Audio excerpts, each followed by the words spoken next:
this video, we're going to look at problems 4 through 6. So first of all, problem number 4 says x squared plus 12x plus 32 equals 0. And it's asking for the larger solution and the smaller solution.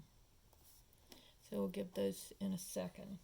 All right, so first of all, we want to try and factor this if we can. And so if I look at the factors of 32, I'm seeing what will multiply to give me 32 and add to give me 12. So first I'm going to see, does 1 go into 32? And of course, yes it does, 32 times. And 2 goes into it, 16 times. 3 will not go into it, but 4 will. And it's 4 times 8. And then 5 doesn't go into it, 6 doesn't go into it, and 7 doesn't go into it. We already have the 8, so we're good. So now we're going to see which of these 3 add up to be 12. We'll notice the 4 plus 8 will give you 12. So this will factor into x plus 4 and x plus 8. So if x plus 4 equals 0, subtract the 4, x is equal to negative 4. And if x plus 8 equals 0, then subtract the 8, and I get x is equal to negative 8. So now I have to put the larger solution first and then the smaller solution. So if I look on the number line, here's negative 8, and here's negative 4, and then of course over here would be 0.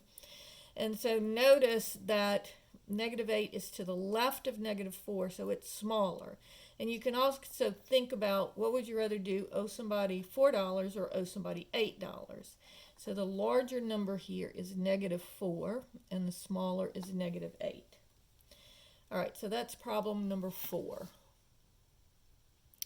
All right, problem number 5 says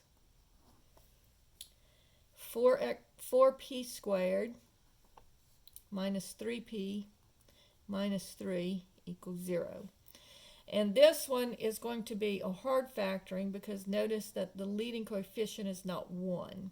And so anytime you have a number in front of the square term, it's probably easier for you if you just go ahead and do it by the quadratic formula.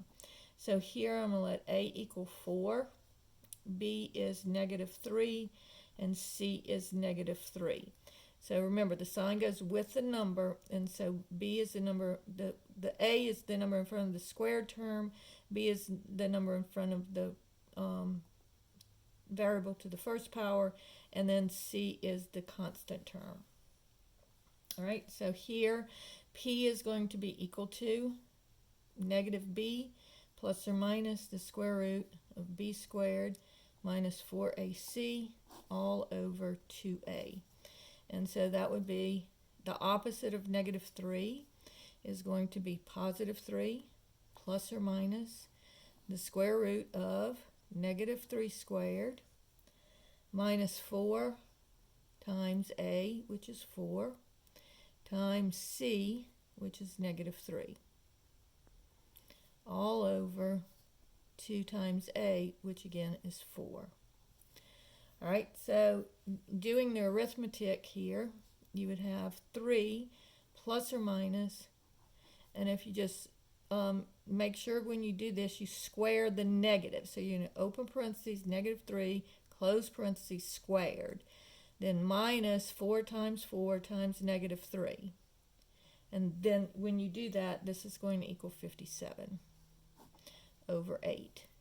And so when you write this, you're going to have to write it as 2 separate answers separated by commas.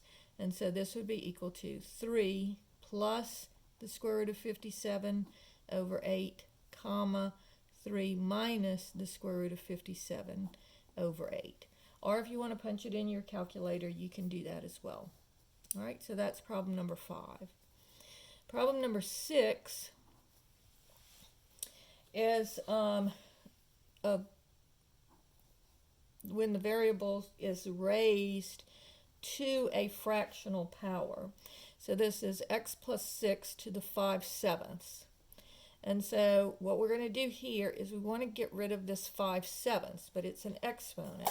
So we're going to raise both sides to the 7/5. And so, I'm sorry, and it's equal to 32. And so on this side, I will also raise both sides to the 7/5. All right, so the reason that I use 7/5 is it's a reciprocal of this fraction. And so when I multiply my exponents here, the 5's cancel and the 7's cancel, and I just get x plus 6. And then I'm going to use my calculator, and you can either use the ABC button or you can use divided by. So it's either going to be 32 y to the x, and then open parentheses, 7 divided by 5, close parentheses, or you can do 32 y to the x, 7 ABC 5. And any way you do it, you're going to come out with 128. Because what you're doing is you're taking the 5th root of 32, which is 2, and then raising that to the 7th power, and 2 to the 7th is 128. And then I'm going to subtract the 6 from both sides, and I get x is equal to 122. And so that would be the answer to this one. All right? So on this one, if you have a fractional exponent, you just take the reciprocal. If you have a leading coefficient that is not 1, it's probably best if you use the quadratic formula. On this one, you had to.